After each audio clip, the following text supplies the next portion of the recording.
It's exactly 15 after 9 o'clock South African time, and we are now going to cross over. I presume our next guest, Abderrahim Chalfaouat, is based in Morocco. Yes, I think I am correct on that one. He is a researcher and he's going to be talking to us about the wildfires in Morocco, which has resulted in at least one fatality and just the devastation it has caused in that part of the world. We are aware that there are wildfires raging totally out of control also in Spain, Portugal, Italy, and Greece. And sadly, Morocco is one of the other countries that has been beset by this disaster. Salaam alaikum to you, Abdurrahim. Welcome to the program. Nice talking with you this morning. Good morning, Julie. Thanks for having me. It's a pleasure for me to talk to Salam Media and explain the situation in the north of Morocco these days. Thank you indeed, and our condolences for what is going on in your country. Undoubtedly, it's creating a lot of hardship for the people there. And also, sadly, we hear one person has also passed away due to the fires. Would you attribute this directly to climate change, or is there other factors involved here regarding these fires? Well, it is mainly climate change that has affected Morocco in two big ways. I would say Morocco this year is witnessing one of its driest seasons ever. So there is a huge drought that Moroccans have been, struggling with this year. And so that is the first problem. And then the second one is the heat wave that has been, affecting the region in general, not just Morocco, but Morocco, North Africa generally, and Southern Europe. And so these two factors mainly have contributed. But of course, we can never just blame the weather alone, but we can also point at the human factors as well. But human factors mainly, in the interventions that possibly could have been better. Okay. I understand that the army is assisting the firefighters because clearly you need all hands on deck to combat the fires. Are they winning? Are they making a difference? And do you see any relief in sight as far as these fires are concerned? Yes, so many. Fires have already been extinguished, and so the we can generally say that the situation is under control now. But it has taken, some time, and so many casualties have taken place.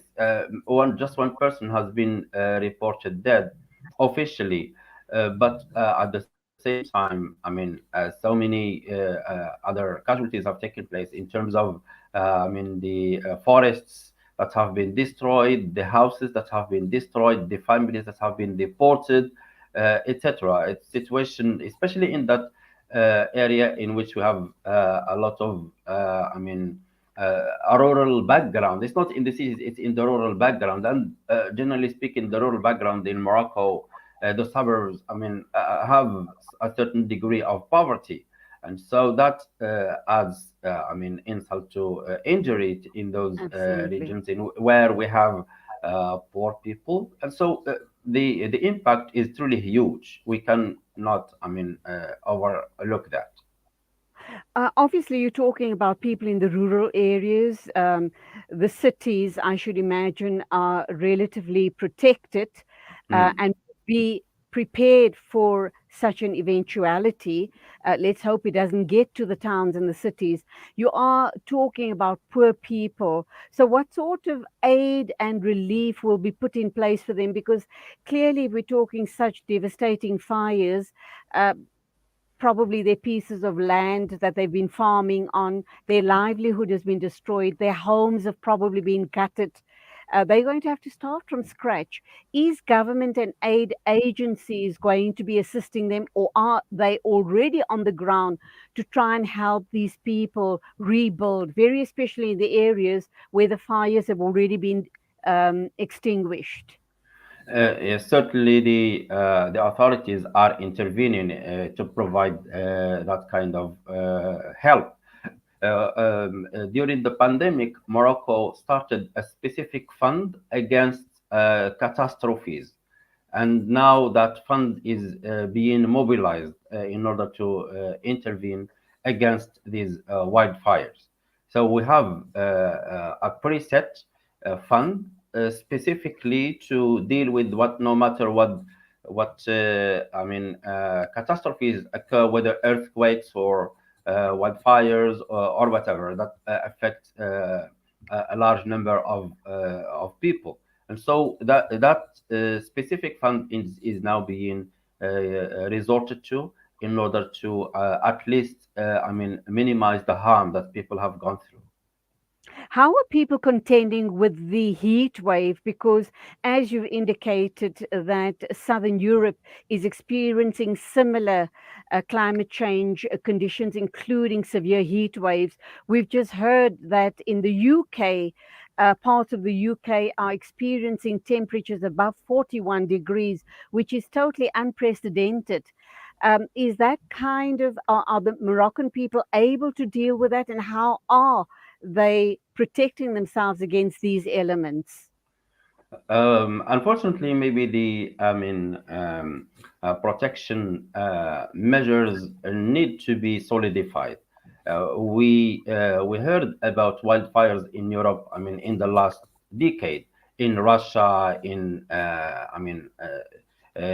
Spain, in the UK, etc. And not just this year, but in the last 2, 3, or 4 years, mainly due to climate change.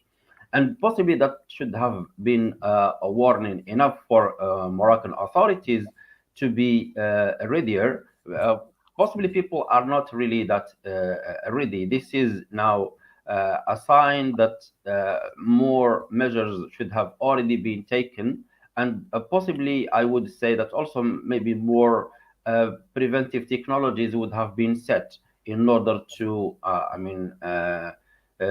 try to see beforehand when or to expect when such heat waves hit the especially wooden areas and areas where we have trees that are very dry. Then we would expect a fire like the ones that have been blazing in the north of the country.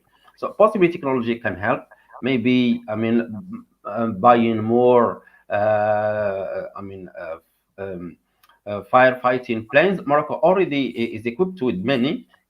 For example, last year, something similar happened in Algeria, and it was somehow problematic. Morocco offered some sort of help, but due to, the political problems, that was refused. But anyway, yeah, Morocco has already bought a number of equipment specific for fighting fire in general, but not at this level. And so possibly now it is time to further, equip, especially rural areas, especially, areas where we have a lot of forests, and now we are suffering from drought, and we need those forests. And since the people are impoverished in those areas, then also possibly now we may need to think about a specific fund for fighting the impact of climate change, not And, just catastrophes and openly, because catastrophes are not new. So possibly now we don't need to speak just about fighting catastrophes openly, but we need a specific fund for fighting the impact of climate change, and possibly raise people's awareness of the true impact of climate change. absolutely, it takes tragedies and catastrophes like these wildfires and floods, you know, of unprecedented proportions all around the world, for us to wake up and realize that we are well and truly in the middle of global warming and climate change. And if we do nothing to mitigate it, we ourselves are going to be responsible for the destruction of our beautiful planet.